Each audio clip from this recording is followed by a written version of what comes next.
말씀은 신약 성경 마태복음 18장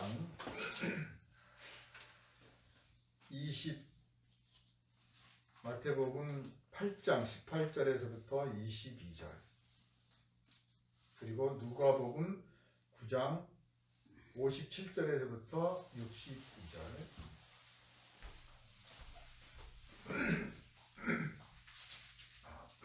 죄송합니다. 먼저 마태복음 8장 19절에서부터 22절 공부하겠습니다.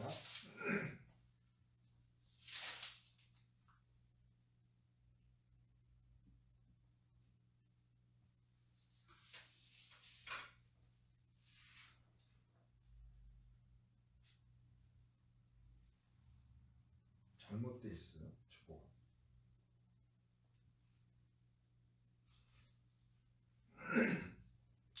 예수께서 무리가 자기를 애워싸는 것을 보시고 건너편으로 가기를 명하시니라. 한 서기관이 나와 예수께 아뢰되, 선생님이여, 어디로 가시든지 저는 따르리이다. 예수께서 이르시되, 여우도 굴이 있고 공중의 새도 거처가 있으되 인자는 머리 둘 곳이 없다 하시더라. 제자 중에 또 한 사람이 이르되, 주여, 내가 먼저 가서 내 아버지를 장사하게 허락하옵소서. 예수께서 이르시되, 죽은 자들이 그들의 죽은 자들을 장사하게 하고 너는 나를 따르라 하시니라. 아멘.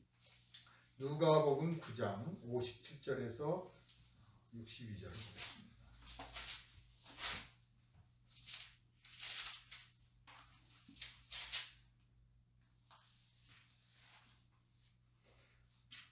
길 가실 때에 어떤 사람이 여짜오되, 어디로 가시든지 나는 따르리이다. 예수께서 이르시되, 여우도 굴이 있고 공중의 새도 집이 있으되 인자는 머리 둘 곳이 없도다 하시고, 또 다른 사람에게 나를 따르라 하시니, 그가 이르되, 나로 먼저 가서 내 아버지를 장사하게 허락하옵소서. 이르시되, 죽은 자들로 자기의 죽은 자들을 장사하게 하고 너는 가서 하나님의 나라를 전파하라 하시고, 또 다른 사람이 이르되, 주여, 내가 주를 따르겠나이다마는 나로 먼저 내 가족을 작별하게 허락하소서. 예수께서 이르시되, 손에 쟁기를 잡고 뒤를 돌아보는 자는 하나님의 나라에 합당하지 아니하니라 하시니라. 아멘. 할렐루야. 아멘. 이 시간은 나를 따르라 하는 제목으로 함께 은혜를 나누겠습니다. 먼저 기도합니다. 거룩하신 주님, 오직 성령께서 감화와 감동을 주시고 진리의 영을 부어주셔서 말씀을 전하는 사람이나 듣는 사람들 모두가 성령의 은혜 아래에 있게 하시고 말씀에 사로잡히게 하여 주옵소서. 오늘은 나를 따르라 하는 제목의 말씀으로 은혜를 나누고자 하오니, 한 구절 한 구절 성령께서 일깨워 주시고 한 단어 한 뜻을 심령 골수에 새겨지게 하여 주셔서 우리들의 삶을 통해서 오직 하나님의 말씀이 전파되고 증거되고 영광을 돌리게 합당한 열매만 맺게 하여 주옵소서. 우리를 구원하신 예수 그리스도의 이름으로 간절히 기도하옵나이다. 아멘. 할렐루야. 아멘. 사순절 기간이라고 하는 기간은 몸을 괴롭히는 기간이 아닙니다. 이 기간은 예수께서 우리를 위해서 성육신 하시고 또 십자가의 그 길을 향해서 나가셨는데 왜 그러야만 하셨던가? 그리고 그 가는 과정에서 어떤 것들을 겪으셨는가? 그리고 그 모든 과정을 통해서 무엇을 이기셨나? 이런 것을 깊이 묵상하고 내 삶에 그것을 적용하고 내 안의 어둠을 비춰보는, 십자가의 빛을 통해서 나를 비춰보는, 그리고 그 십자가의 보혈이 어떤 특별한 절기 때만 경험되고 고백되어지는 것이 아니라 내 생활 속에서 그 보혈이 흘러나는, 나를 통해서 예수의 보혈이 흐르는 그런 삶을 다짐하는 기간, 그런 기간으로 여러분 기억하시고, 사실 우리 모든 성도들은 모든 날이 귀하고 모든 날이 사순절이지만 그 가운데 특별히 또 사순절 기간을 통해서 묵상한다고 하는 것을 여러분 마음에 담아두시기를 바랍니다. 그래서 이 사순절 기간은 경건에 이르는 연습을 하는 기간인 거예요. 경건에 이르는 연습. 평상시도 경건을 훈련하지만 특별한 훈련을 더 하는 거죠. 그런데 이게 지나쳐서 몸을 괴롭히고 행동을 제약하고 하는 쪽으로 가는데, 뭔가 마음 일치가 되지 않으면 안 돼요. 마음이 먼저 훈련을 받아야 되는 거예요. 몸이 훈련이 되는 게 아니라 마음이 훈련돼요. 마음이 이끌고 가서, 내 몸을 이끌고 가서 경건에 이르도록 만들어내는 외적 경건이 아니라 내적 경건이 이 사순절 기간 동안에 우리 모든 성도들에게서 이루어지기를 주님의 이름으로 축원합니다. 아멘. 오늘 우리가 마태복음과 누가복음 두 곳을 함께 읽었습니다. 같은 사건을 기록한 것이라고 볼 수도 있고, 같은 사건은 아니지만 유사한 사건을 기록했다고 볼 수도 있습니다. 그것이 중요한 게 아니라 이 사건 속에서 주님께서 제자들을 부르시고 제자 되고자 하는 사람과 어떤 관계를 맺고자 하셨는가 하는 것을 우리가 볼 수가 있는 것입니다.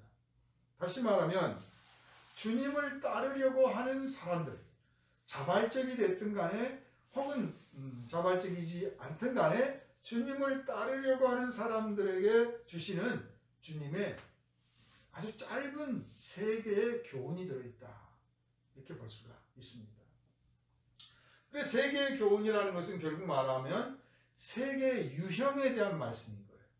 세 가지의 유형이 주님을 따르는 제자들, 주님을 따르고자 하는 사람들, 이 사람들에게는 세 가지 유형이 있는데 그 세 가지 유형에 대한 아주 짧은 교훈을 주님께서 주셨고, 그리고 이것은 그때 끝난 게 아니라 오늘 이 시대에도 여전히 유효하고 여전히 우리들 가운데도 이런 세 가지 유형이 있다, 이렇게 말씀을 드릴 수가 있습니다. 우리는 성경을 읽다가 또 찬송을 부르다가 또 설교를 듣다가 혹은 혼자 기도하거나 묵상하다가 혹은 정말 성령께서 감화 감동을 주셔서 설거지를 하다가도, 마당을 쓸다가도, 사람들과 이야기를 하다가도 갑자기 감동을 받아서 마음이 뭉클해지고 격하게 올라오고, 그러면서 주여 제가 주님을 따르겠습니다, 이렇게 결심할 때가 있습니다. 사실 이런 결심은 우리를 충만하게 만들고, 그리고 이 결심 하나로 우리는 정말 내가 주님의 제자가 되었구나, 내가 주님을 사랑하고 주님이 나를 사랑하시는구나 하고 느낄 수가 있습니다. 우리가 이렇게 주님을 직접 보지 못하면서도 이런다면 주님께서 공생의 기간 동안에 다니시면서 친히 말씀을 전하고 가르치시고 병든 자를 고쳐주시고 권능을 행하시고 하는 정말 그런 장면들을 직접 목격한 사람들, 그 자리에 있었던 사람들, 그 사람들은 어땠을까요? 그 예수님을 환영하는 무리들을 봤던 그 사람들, 예수님을 따라가겠노라고 정말 수십 명, 수백 명이 아니라 수천 명이 예수님 뒤를 따라가고 있는 장면을 목격한 사람들, 또 그 중에 한 무리 가운데 한 사람, 이런 사람들은 어떤 느낌이었을까요? 아마 우리가 느끼는 느낌과는 좀 다르지 않았을까 싶어요.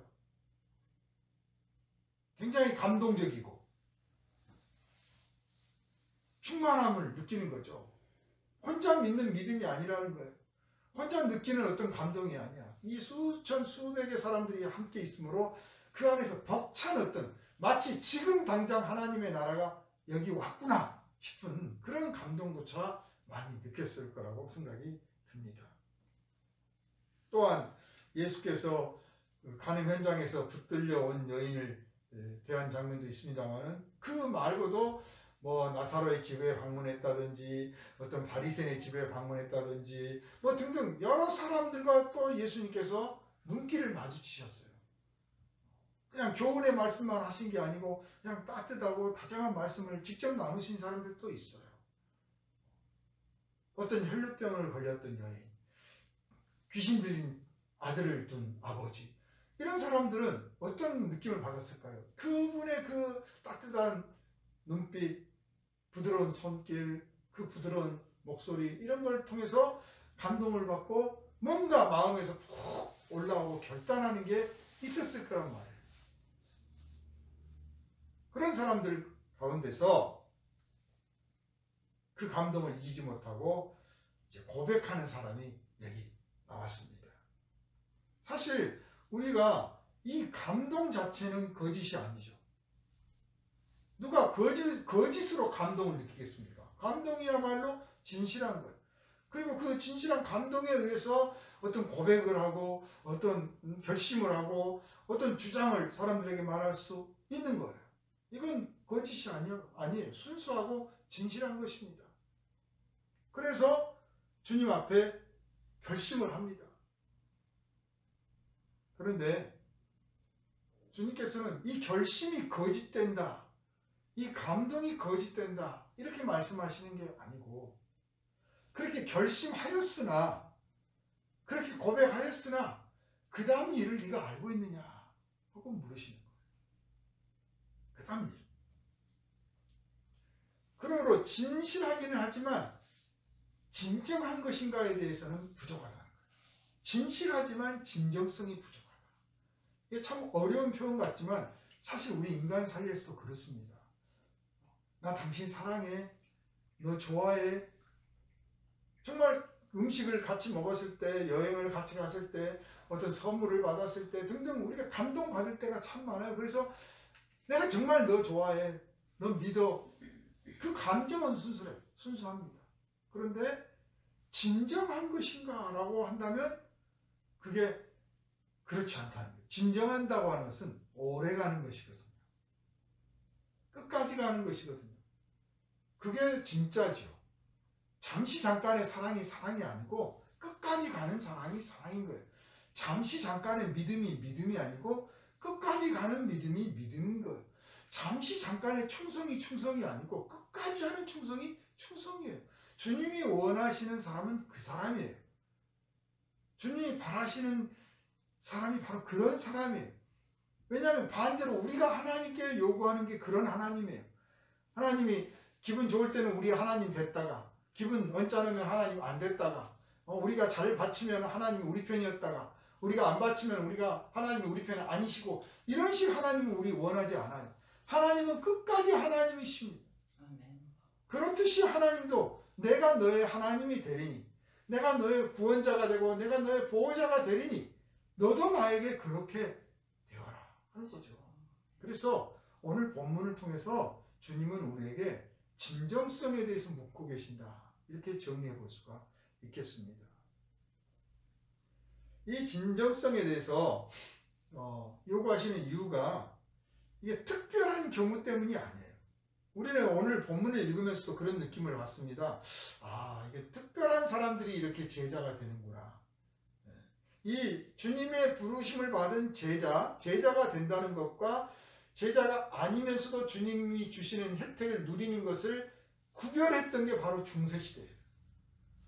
성직자를 딱 나눠서 주님의 제자는 성직자고 일반 성도들은 그냥 백성이야. 그래서 주님이 주시는 혜택을 받아 누리면 되고 의무만 하면 돼. 제자는 우리가 될 거야. 사실 주님의 제자가 교회거든요. 그래서 오늘 우리는 저와 여러분 모두가 교회죠. 하필서 교회인데 로마 카톨릭은 신부들만 교회예요. 나머지는 신도들이에요. 공식적으로는 그렇게 말을 않지만 자기들의 중심의 믿음, 자신들의 가지고 있는 사상으로는 그렇습니다. 우리는 이 벽을 넘어서야 됩니다. 그래서 오늘 이 본문은 특별히 중요한 거예요. 어떤 특별한 사람들을 위해서 말씀하신 게 아니고 우리 모두를 향해서 하시는 말씀이에요. 그럼에도 불구하고 여전히 주님의 제자는 목사나 전도사나 혹은 장로님이나 적어도 뭐 교회에서 무슨 직분을 받은 사람들이니까 이거나 이렇게 생각하기가 쉬운데 그렇지 않다는 것을 여러분 염두에 두시고 오늘 말씀을 읽어나가시기를 바라는 것입니다.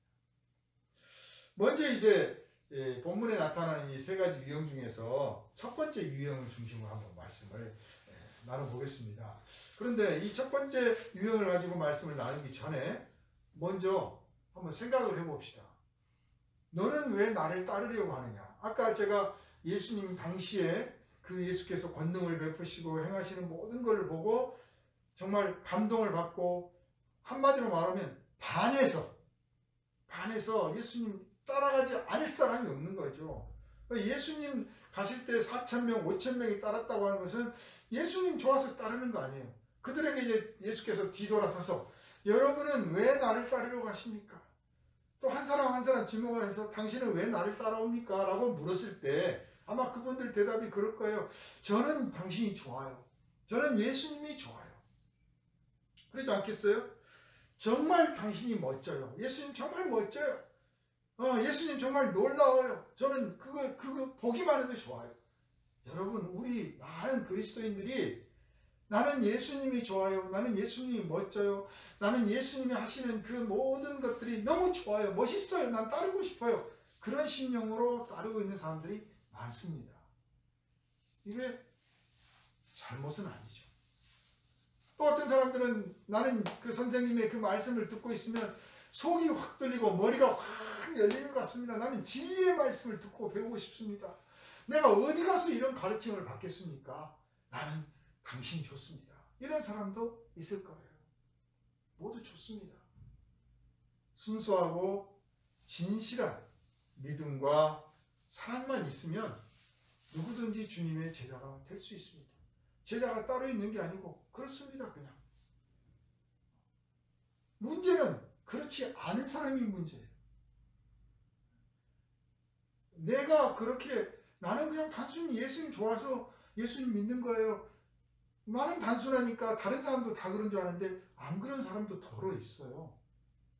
예수님이 좋아서가 아니라 예수님을 이용하려고 하는 사람도 있어요. 심지어는 가룟 유다 같은 예수님이 제자로 부르고 그 가운데 사도로 세운 사람 중에도 예수님이 좋고 멋지면서도 사실은 예수님 곁에서 뭐 좀 해볼 거 없나? 많은 사람들이 교회에 나오면서 교회를 통해서 뭐 좀 해볼 거 없나?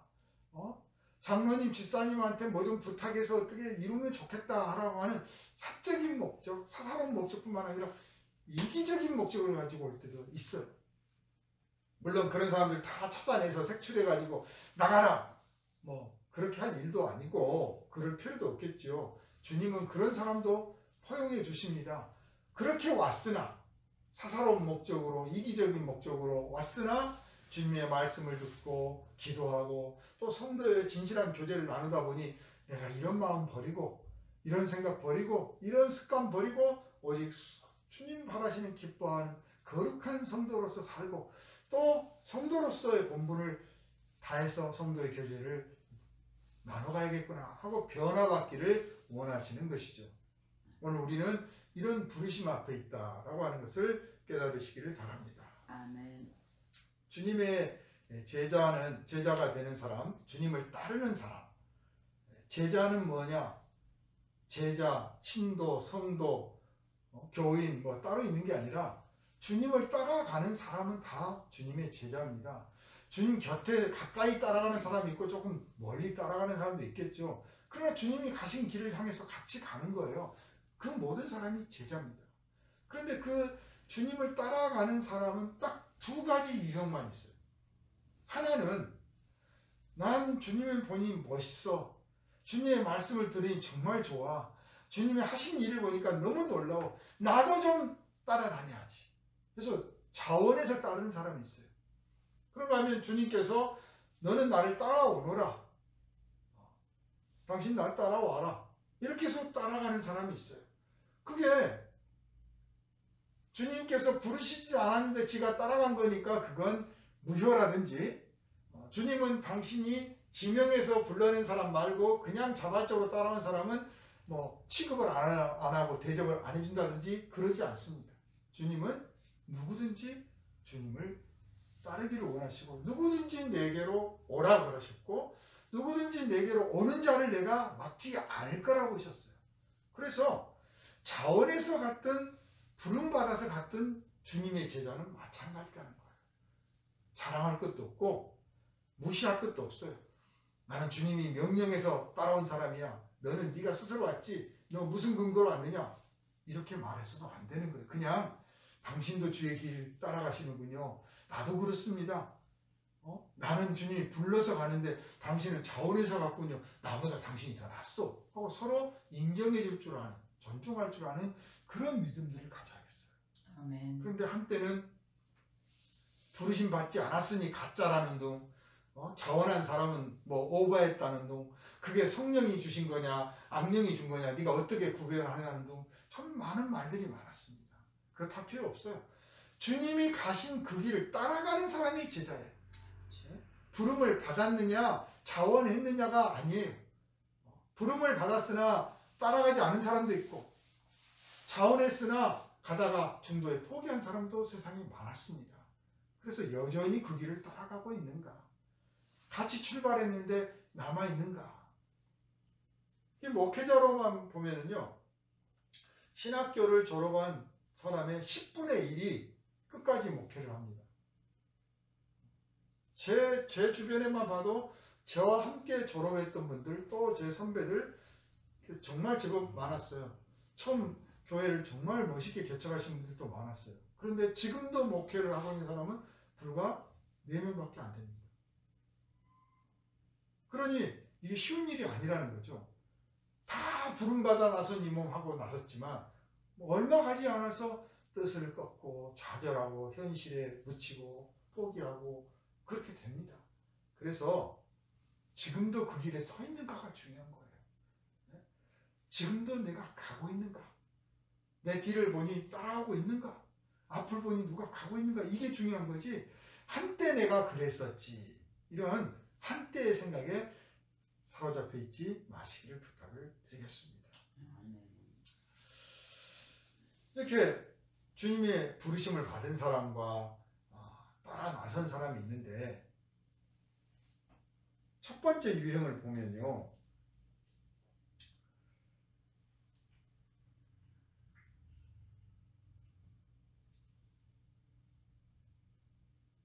한 서기관이 나와 예수께 아뢰되 선생님이여 어디로 가시든지 저는 따르리이다. 누가복음에서는 길 가다가 어떤 사람이 그랬다. 근데 그 사람이 아마 서기관이에요. 서기관이라는 그 사람이 어떤 사람이냐면 말 그대로 공부를 많이 한 사람이에요. 성경을 읽고 베껴 쓰고 옮겨 쓰고 또 역사의 사건들을 기록하고 그러니까 제법 유식한 사람이죠. 많이 배운 사람이에요. 그런 사람이 예수님이 하시는 것을 보니까 이분이 허튼 사람이 아니구나. 정말 대단한 사람이구나. 이분이야말로 스승될 자격이 있는 분이다. 이렇게 생각을 했습니다. 그래서 어디를 가든지 저는 따라가겠습니다. 그런 사람에 대해서 예수께서 그래? 네가 나를 따르겠다고? 그래 진짜 마음가짐 확실해? 막 이런 식으로 막 꼬장꼬장하게 꼬치꼬치 막 캐물고 따지고 이러시는 게 아니라 나를 따르겠다고 하는데 내가 어디로 가는지 알거나 하는 말이냐 그래요. 내가 가는 길이 어딘지 알거나 따라가겠다고 하느냐. 지금까지 사람들이 수백 수천이 따라오고 많은 권능을 행하고 정말 인기도 절정이고 모든 면에서 정말 존경과 부러움이 대상이 되는데 그 마지막에는 십자가가 있거든요. 아무도 모르는 거예요. 예수님밖에 몰라. 내 끝에는 십자가가 있고 저주받은 십자가요. 모두가 배신하고 달아나며 아무런 능력도 행할 수 없는 그런 십자가가 기다리고 있어서 나는 거기를 향해서 가는데 너는 나를 따라가겠다고? 네가 알고나 하는 거냐? 알고나 있어라 하는 거죠. 그러시면서 여우도 굴이 있고 공중에 새도 거처가 있으니 굴이나 거처 누가 보기에는 집이라고 했어요. 둥지. 굴이나 거처는 얘들이 가서 스스로 잠깐만 노력해도 만드는 거예요. 그냥 조금만 파서 그걸 만들고, 또 나뭇가지 꺾어다가 모아다가 거처를 만드는데, 일반적으로 이 동물들은 누가 특별하게 막 금지하거나 막지 않습니다. 자기가 원하는 자리를 택할 수가 있어요. 그리고 그 공간을 만들어서 새끼를 낳고 번식을 하는 거죠. 기르고. 그럴 수 있는 자리를 만드는 거예요. 그런데 예수님은 여우도 굴이 있고 새도 거처가 있으나 인자는 머리둘 곳이 없다. 이 말씀은 다시 말하면 나도 그러고자 하지만 나도 제자들을 육성하고 사랑의 교제를 안전한 곳에서 늘 나누고 그래서 정말 나도 여기서 안식을 누리고 사람들을 길러내고 싶지만 나를 환영해 주는 데가 없다. 머리 둘 곳이 없다. 갈 데가 없다는 거죠. 받아주는 데가 없다. 당시에 이 서기관은 무슨 말씀 읽고 그랬을 거예요.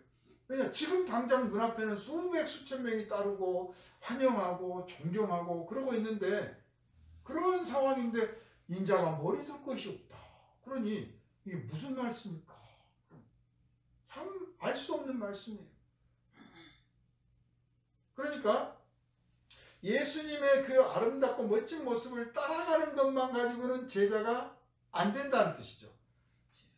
따르려고 한다면 내가 가는 데까지 따라가야 되는데 나는 세상으로부터 버림받고 외면당하고 거절당하고 무시당하고 부인당하는 경지까지 가게 될 건데 네가 그것도 감수하겠느냐? 나를 따르려면 그걸 각오하고 따라와야 된다.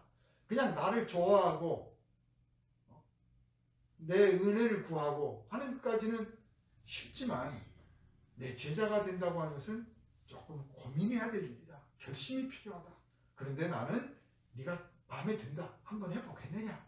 그런 뜻이에요. 그런 뜻입니다. 주님의 제자 되는 것이 무슨 공부를 많이 해야 되는 게 아닙니다. 최근에 교회에서 코로나 확진자가 많이 나오니까 교회에 대한 비난의 목소리도 높아지고 또 그 가운데는 어떤 자격으로 목회자가 되느냐 목회자의 자질 문제, 자격 문제 갖고 말들이 많습니다. 목회자의 자격은요 성령 충만한가에 있어요. 그 사람이 성령의 사람인가 이거예요. 현실적인 제도 안에서야 무슨 신학대학을 나와서 뭘 해서 하는 그런 외적인 요건들이 있겠죠. 그러나 가장 중요한 외적 요건은 성령 충만이에요. 그 성령 충만함이 없으면 나머지 외적 요건을 아무리 많이 갖춰도 소용이 없는 것이고 반대로 성령 충만이 있으면 그런 외적 요건이 없어도 능히 주님의 제자라고 인정을 받을 수가 있는 거예요. 다른 것과 달리 무슨 자격증을 따야 설교하고 가르치는 게 아니지 않습니까? 그런데 이 시대에는 지금 그것들을 요구하고 있습니다. 주님께서 이런 점을 염두에 두시고 계셨을 거예요. 그래서 정말 성령의 인도하심을 따라서 내가 지는 십자가를 따라가서 지겠느냐? 너도 그러겠느냐? 너의 십자가 지겠느냐? 라고 물으시는 거고 사실은 모든 성도가 그러기를 바라시는 거예요. 어떤 본문을 보면요. 나를 따르려거든 자기 십자가를 지고 따라야 된다. 이렇게 말씀하신 대목이 있습니다. 그 대목을 우리는 또 어떻게 이해를 하느냐. 고난을 감수하고 이를 악물고 끝까지 나는 십자가 지고 따라가겠다. 그런 결심을 해야 된다. 십자가를 지고 가야 된다. 세상의 정욕을 끊어버리고 가야 된다. 그렇게 생각들을 하기가 쉬운데 사실 주님이 그렇게 말씀하신 뜻은 훨씬 부드러운 뜻이에요. 사람들이 나를 좋아하고 사랑하고 존경하니까 내 제자가 된다면 너희들도 그런 존경받고 사랑받고 칭찬받는 사람이 될 수 있으리라고 기대할 거다. 그래 좋다. 그러기를 바란다. 어떤 스승이 나는 고생했으니 너도 고생해라. 그런 스승이 어디 있습니까? 나는 고생했지만 너는 고생하지 말아야지. 나는 사람들한테 외면당했지만 너는 외면당하지 말아야지. 나는 사람들한테 배신당했지만 너는 그러지 말아야지. 누구나 그럴 거예요. 부모된 심정이 그렇고 스승된 심정이 그렇습니다. 그러니까 주님께서 내가 십자가 졌으니 너도 져야지 하는 어떤 그 강압적인 의미로 그 말씀을 하신 게 아니고, 내가 십자가를 지게 될 거고 내가 졌으니 내 제자들도 사람들이 나를 미워하듯이 똑같이 미워해서 십자가를 지게 만들 텐데, 그렇게 만들어 버릴 텐데 그래도 하겠느냐? 그걸 각오하겠느냐? 그런 뜻이에요. 또 그저 나를 좋아하고 따르고 애워싸는 이 군중들을, 그 인기만 보지 말고, 그런 사람들은 오지 말고, 좀 내가 뭘 고민하며 무엇을 괴로워하며 무엇 때문에 이 길을 가고 있는지를 정말 깊이 생각해서 내 편이 돼줄 사람, 내 제자가 될 사람이 나는 필요하다. 그런 뜻으로 누구든지 나를 따르려거든 자기 십자가를 지라, 이렇게 말씀을 하신 거죠. 그래서 선생님이 어디를 가시든지 저는 따르겠습니다. 그러니까 인자는 머리 둘 곳이 없는데 그래도 따르겠소? 한번 가볼 거야? 한번 가보자. 어디든지 한번 가보자. 까짓거. 동물들이야 그런 둥지 없으면, 그런 굴이 없으면 거기서 못 살지만, 우리는 환영해주는 사람 없고 미워하는 사람만 가득한 세상이라 할지라도 우리는 흔들림 없이 한번 갈 수 있지 않겠냐? 나를 따라 한번 가보자. 그래서 나를 따르라는 말씀 끝에 이 말씀을 하신 것이라 이렇게 받아들이시기를 주님의 이름으로 축원합니다. 자, 그랬더니 이제 또 다른 유형이 나옵니다. 두 번째 유형을 보면은 주님이 이제 부르셨습니다. 아까는 내가 주님이 어디를 가시니 따르겠습니다 그랬는데, 이번에는 주님께서 나를 따라오라고 그러셨어요. 그러니까 그 사람이 주님의 관심의 대상이요, 주님의 사랑의 대상이 됐다는 뜻이죠. 그의 말과 행동이 주님의 제자로서 부름받기에 괜찮은 사람이었다는 뜻입니다. 그리고 또 다른 제자들도 그렇게 생각을 했다는 거예요. 그래서 주님은 그 마음의 진실성을 한번 읽어보려고 하십니다. 몰라서가 아니라 드러내 보이심으로써 자기를 살피게 하는 거죠. 또 제자들도 자기를 돌아보게 하시려는 뜻이 들어있습니다. 나를 따라오라 그랬더니 뭐라고 합니까? 한 사람이 내가 먼저 가서 내 아버지를 장사하게 허락하옵소서. 이 말은 당시에 관용적인 표현이었다라고 생각하시는 분들이 많습니다. 무슨 뜻이냐면, 네, 알겠습니다. 그렇지만 내가 할 일이 참 많습니다. 내 아버지 장사하게 하소서 말은 아버지 돌아가시면 따를게요, 그런 뜻이거든요. 아버지 돌아가신 다음에 따를게요. 그렇게라도 진짜 따르면 다행이죠. 그런데 그냥 뜻은 고맙지만 마음만 받겠습니다, 그런 식이에요.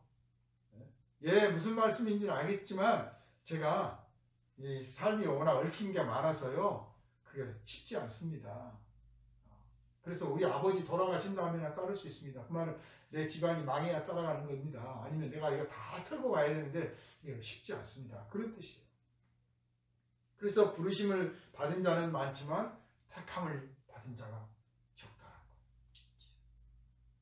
우리들이 주님의 이 일을 하겠다라고 하면 우리들은 우리 자신의 일, 기도해야지, 필요한 게 있으면 기도해야지, 이런 거는 누가 시키지 않아도 잘해요. 하긴 어떤 분은 시켜도 안 하는 사람이 있어요. 지금 정말 필요한 건 기도인데, 누가 봐도 정말 하나님의 사람이 볼 때는 이 사람에게 정말 필요한 건 다른 어떤 것도 아니고 기도하는 건데, 기도를 미루는 사람들이 있어요. 정말 속 터지고 답답해.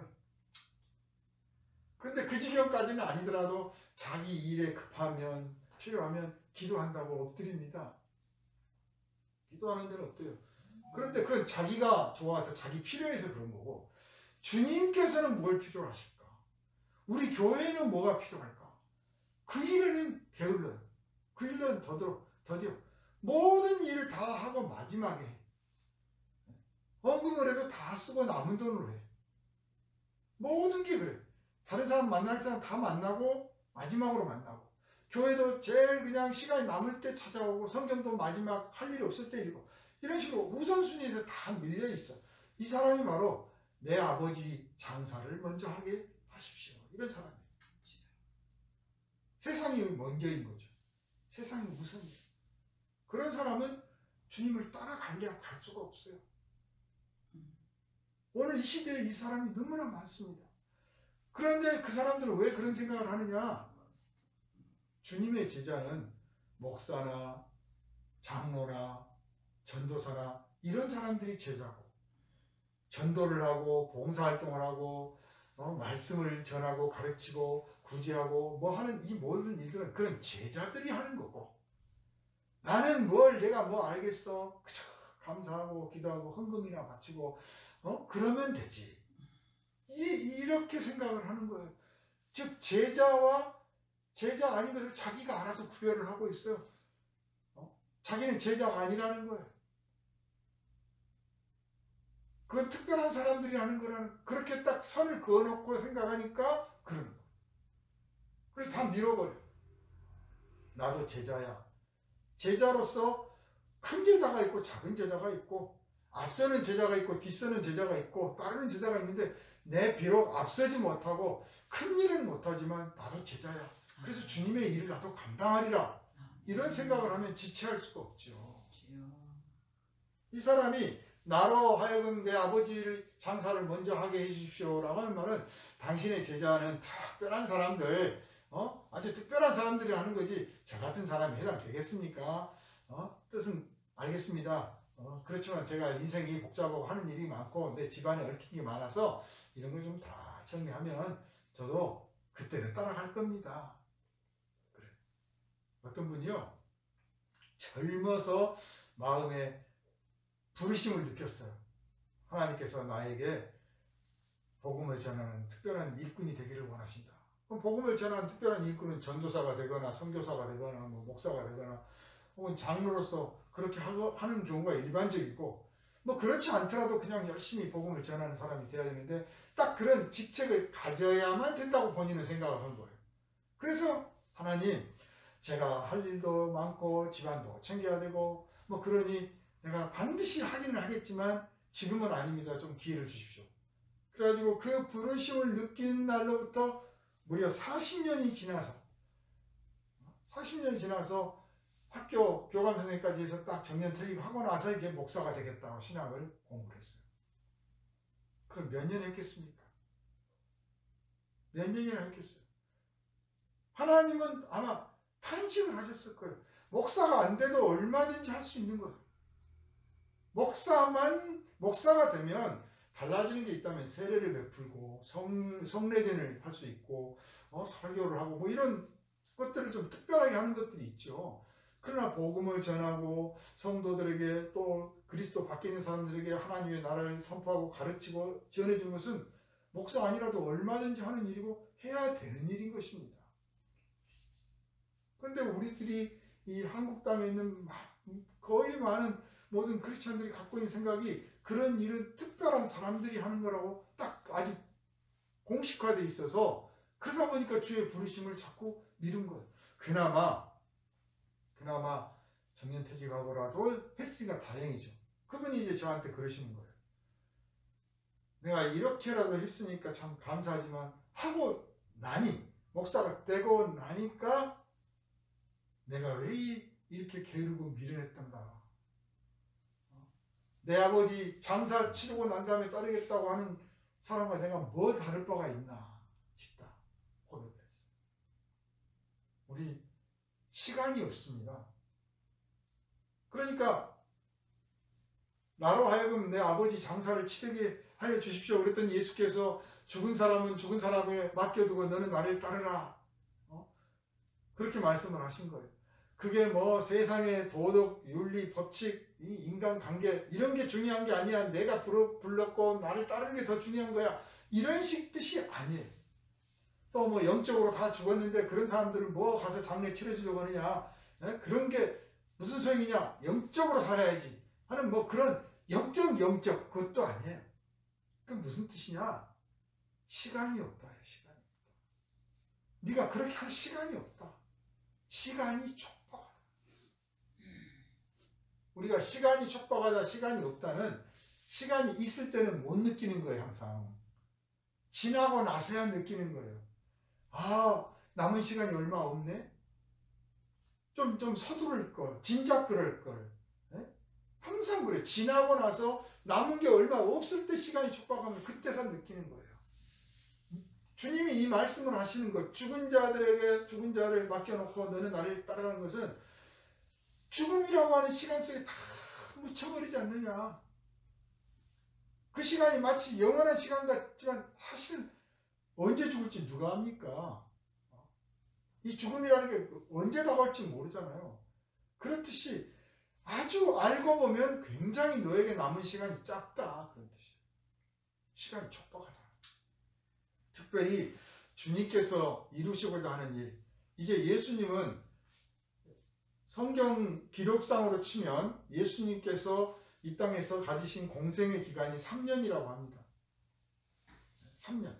3년이 길면 길지만 사실 굉장히 짧은 시간이에요. 여러분이 무슨 기능을 하나 배우는데 3년 배워가지고 전문가로 할 수 있겠습니까? 목사가 되는데 3년 성경 공부 배워가지고 목사 되겠습니까? 어림도 없습니다. 그래서 예수 십자가를 향해서 가고 계시는 당신의 입장에서는 내 아버지 장사 치르고 따라갈게요 하는 이 소리가 한가해도 한가한 소리가 정말 한가한 소리예요. 야, 시간이 없어. 네가 보기에는 세상이 널린 게 시간 같지만 내가 이제 이 땅에서 일을 마무리할 시간이 얼마 남지 않았어. 또 네가 나를 따라다니면서 배울 수 있는 시간이 그렇게 많지 않아. 내가 나의 모든 것을 너에게 전하고 가르쳐주고 싶은데 그것을 네가 다 배울 수 있는 시간이 그렇게 많지 않아. 그러니 지금 당장 옮겨라. 여러분, 시간이 촉박하기 때문에 지금 당장 기도 시작해야 됩니다. 시간이 촉박하기 때문에 지금 당장 봉사 시작해야 됩니다. 시간이 없기 때문에 지금 당장 말씀 배우는 거 시작해야 됩니다. 미루면 안 됩니다. 왜냐하면 한없이 나에게 그 기회가 예비되어 있는 것이 아니기 때문에 그래요. 나에게도 그 기회가 없을 뿐만 아니라 주님 이 상황에서는 주님 자신이 이제 십자가가 있고 부활 승천이 남아서 주님 제자들과 같이 있는 시간이 얼마 남지 않은 거예요. 우리 긴장을 해야 됩니다. 나에게 시간이 얼마 남지 않았다. 시간이 촉박하다. 죽음이라고 하는 그런 시간을 생각하지 말고 정말 오늘 나에게 주신 시간이 너무 귀하고 아름답구나 생각합니다. 그래서 예수께서 그 바닷가에서 고기 잡는 어부 불렀을 때 그 부르실 때 예! 하고 즉시로 그물을 버리고 따라갔었잖아요. 사도들이. 그래서 사도가 된 거예요. 그렇기 때문에. 여유 부리고 시간 재고 이게 아니라 그 자리에서 따랐어요. 물론 따랐으니까 그날로부터 그냥 생리별 가족들하고 생리별하고 따라다니신 건 아닐 거예요. 주님이 그렇게 모지신 분이 아니죠. 가족들하고 인사도 하고 다 할 수 있게 만드시고 또 그분들이 따랐던 그 출신 지역이 예수님 사신 동네하고 가까운 동네예요. 중요한 것은 그 결단의 표현인 거죠. 즉시로 따르니라. 즉시로 따르니라. 시간이 촉박한 걸 안 거예요. 우리의 시간과 주님의 시간을 일치해 나갈 때 우리의 영적인 시간이 시작되는 겁니다. 우리의 시간을 주님의 시간과 일치하지 않으면 영적 시간이 시작되는 건 아니에요. 그런데도 우리가 감동을 느끼고 한다. 그냥 철학이고 사상이고 이념이고 그냥 감동일 뿐이에요. 영적이지 못해요. 우리는 영적인 시간이 흘러가도록 해야 될 줄로 믿습니다. 또한 제 사람이 이제 부르심을 받았는데 이 사람은 또 뭐라고 대답을 했냐? 네? 누가복음을 보면 그렇게 말을 해요. 나와 내 가족들하고 먼저 작별을 하게 해 주십시오. 예, 따르기는 따르겠습니다. 작별하게 해 주십시오. 아니 그래 작별하고 와라. 못할 게 뭐 있습니까? 가서 그래 인사하고 와라. 작별하고 와라. 그렇게 할 수 있잖아요.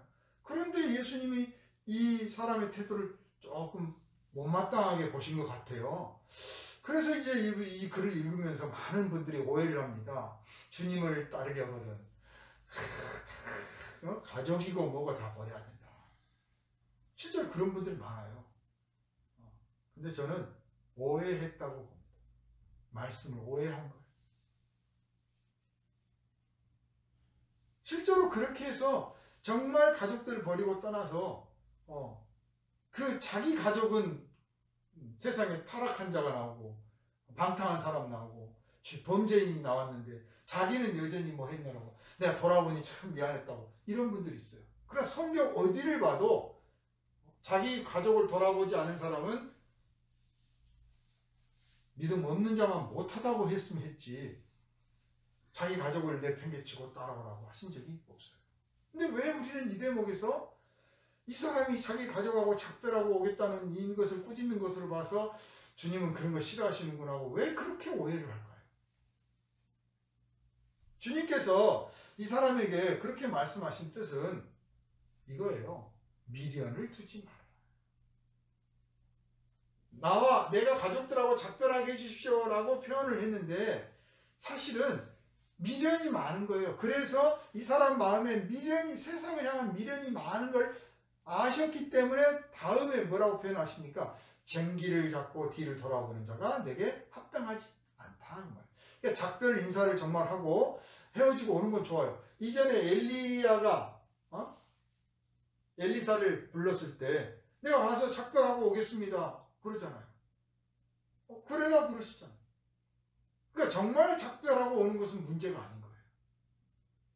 우리는 주님의 제자가 되려고 할 때 정말 내 주변의 인과관계를 잘해야 됩니다. 멋지게 깔끔하게 정리할 줄 알아야 되고 인정받고 사랑받고 나와야 되는 거예요. 저거 말이야 할 일 없으니까 그러는구나 하고 저 하나 목숨 살자고 다 팽개치고 가버리면 끝이냐 이런 말 들으면 안 되는 거예요. 왜 저 신천지 구천지가 말이 많습니까? 그냥 뭐 가족이고 뭐가 다 버리고 그냥 가게 만들어. 그거 아니면 가짜 신앙인 것처럼 가르치는 거예요. 그 신앙이 가짜예요.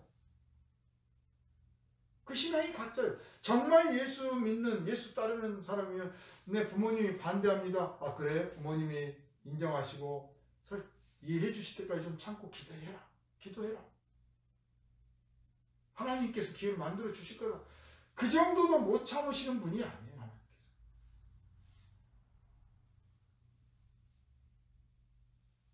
오히려 이 사람은 말은 그렇게 하고 있는데 그 본심은 그게 아닌 거예요. 그건 뭐냐? 주님은 사람을 아십니다. 그 사람을 마음을 보니 그 사람은 미련이 많은 거죠. 그냥 말 그대로 나 다녀오겠습니다. 떠납니다 하고 인사하러 가는 게 아니라 작별하고 떠나겠다는 게 작별. 뭔가 파티도 하고. 중세에 유명한 프란시스라는 분이 주님의 부르심을 받고 떠날 때 평상시에 즐겨 만났던 사람들, 늘 파티를 같이 했던 사람들 다 불러 모읍니다. 다 불러 모아서 마지막 파티를 합니다. 마지막 파티를 하고 나는 이제 주님의 길을 따라갑니다. 당신들과 헤어지겠습니다. 이게 마지막입니다. 장례식같이 치릅니다. 아버지가 야 네가 내 사업을 물려받지 않고 떠난다. 말이 되느냐. 네가 지금 입고 있는 옷 모든 게 다 내가 준 건데 너 어떻게 그럴 수 있느냐. 그러니까 내 몸은 하나님으로부터 온 거니까 내가 아버지께 못 돌려드리고 내가 입고 있는 이 옷이고 뭐 다 아버지께 돌려드리고 가겠습니다. 옷을 벗고 발가벗고 떠납니다. 이건 확실한 결단의 표현이죠. 이런 결단의 사람이라면 주님께서 이런 말씀을 안 하셨을 거예요. 그냥 작별하게 해주십시오라고 하고 있지만 미련이 많은 거예요. 우리 미련 두지 맙시다. 미련하지 맙시다. 쟁기를 잡고 뒤를 돌아보면 어떻게 됩니까? 소가 앞에서 끌고 가고 있는데 당시에는 소가 끌기도 하고 사람이 끌기도 했어요. 사람이 앞에서 끌고 있는데 이 사람이 이 소도 그렇지만 자기 편한 길로 가잖아요. 여기다 밭을 갈아야지 하고 소가 가는 게 아니고 그냥 돌 있으면 피해가고 그냥 가는 거예요. 자기 그냥 어쩔 수 없이 가는 거죠. 그러니까 쟁기를 잡은 사람이 이랴 워워 해가면서 방향을 조정해야 고랑이 반듯하게 나는 거지. 안 그러면 하나는 오른쪽으로 하나는 왼쪽으로 이렇게 놔버리는 거죠. 그러니까 쟁기를 잡고 뒤를 잡고 돌아보게 되면 자기 밭도 망치고 다 망치는 거예요. 이것도 저것도 안 되는 거죠. 근데 왜 자꾸 뒤를 돌아봤을까요? 뒤에서 누가 불러? 뒤에 뭐 놔두고 온 거 있어? 내가 밥 가려고 오면서 쟁기를 잡고 왔지만 아까 내가 놔둔 도시락 뭐 놔두고 갔는데 누가 혹시 가져가지 않을까 하고 돌아보는 거예요. 그게 미련이죠. 여러분, 우리가 주님의 길을 따르겠다라고 할 때, 주님의 길을 따르겠다라고 할 때 내가 그동안에 가지고 있는 그것들이 얼마나 대단한 건지 모르지만 그거 다 잃어도 됩니다. 사실은 주님이 새로 채워주실 거예요. 그리고 다 잃지 않도록 또한 주님이 보호해 주실 거예요. 지켜주실 거예요. 이러면 더 좋은 거 주시려고 하는구나, 이렇게 생각하면 돼요. 우리가 기도의 시간을 갖고 기도해야겠다고 딱 마음을 먹었는데 몇 분은 안 돼서 잠깐 내가 뭐 하다가 왔지, 그거 어떻게 해야 되지, 뭐 전화해야 되는데 뭐 해야 되는데 꼭 그때만 생각나. 평상시에 생각도 안 나는데 그게 뭐예요? 쟁기를 잡고 뒤를 돌아보는 거예요. 나 기도 끝날 때까지는 하늘이 두 쪽 나도 안 일어납니다. 다 깨져도 망해도 좋습니다 라고 아주 딱 맡기고 갈 수 있는 넉넉함이 필요한 거죠. 그리고 그렇게 걱정스러우면 기도에 들어가기 전에 다 해결하고 들어가든지, 정리를 하고 깔끔하게 불 끌 거 있으면 다 끄고 그러면 되는데 꼭 하다가 생각나는 거예요. 그게 미련이라는 건 어떤 사람이 갖고 있는 거냐, 이것도 하고 싶고 저것도 하고 싶은 거예요. 주님의 제자로서 주님께 칭찬도 받고 싶으면서 세상에서 돈도 많고 유명하고 대단한 사람으로 존경도 받고 싶은 거예요. 두 개를 다 하고 싶어. 주님의 말씀도 듣고 은혜도 받고 싶은데 또 친구들도 만나서 또 교제도 하고 싶어. 두 개 다 하고 싶은 거예요. 그래서 방법이 뭐냐, 예배에 참석 못하고 녹화본이나 봐야지. 두 개 다 하고 싶은 거예요. 그런 게 미련을 주는 거예요. 쟁기를 잡고 뒤돌아보는 거죠. 주님은 그렇게 따르려고 하면 안 된다는 거죠. 그러려면 따라오지 마라, 그런 뜻이 아니고 그렇게 따라오려고 하는 그런 태도를 버리고 지금이라도 바로 따라오라는 뜻이에요. 쟁기를 잡고 자꾸 뒤돌아와서 삐뚤어졌으면 이제부터라도 똑바로 가라는 거예요. 돌아가서 어떻게 할 수 없잖아요. 그러니까 지나간 세월은 그렇다 치고 이제 남은 시간, 남은 세월만큼이라도 쟁기를 똑바로 잡고 앞을 보고 나아가라. 그렇습니다. 하나님은 특별한 사람들만 주님의 제자가 되는 게 아니라고 말씀드렸습니다. 그냥 우리들의 일상 평범한 생활 속에서 우리가 주님의 가르침을 따르는 게 주님의 제자가 되는 거예요. 근데 그 주님의 제자가 되는데 이 세 가지 유형, 이런 세 가지의 유혹들이 있어요. 그것이 그냥 은근슬쩍 우리가 주님다운, 주님의 제자다운 모습으로 나가지 못하게 만들어버려요. 지체하게 만들어버려요. 주저앉게 만들고, 사실은 겉으로는 주님의 제자인데 속으로는 아니야. 쟁기를 잡고 따라가고는 있는데 자꾸 뒤돌아와서 주님의 제자가 제자답지를 못해. 이런 모습이 오늘 이 시대의 모습들입니다. 사순절 기간 동안에 나는 주님을 바라보고 가고 있는가? 주님을 똑바로 따라가고 있는가? 나는 주님 외에는 다른 데를 쳐다보지 않고 주님만 바라보고 있는가? 한번 생각해 보시기 바랍니다. 나는 세상에 미련도 많고 허세도 많고 뻥도 많고 시간도 널널해서 그냥 여유 부려가면서 혹시 따라가고 있지는 않은가?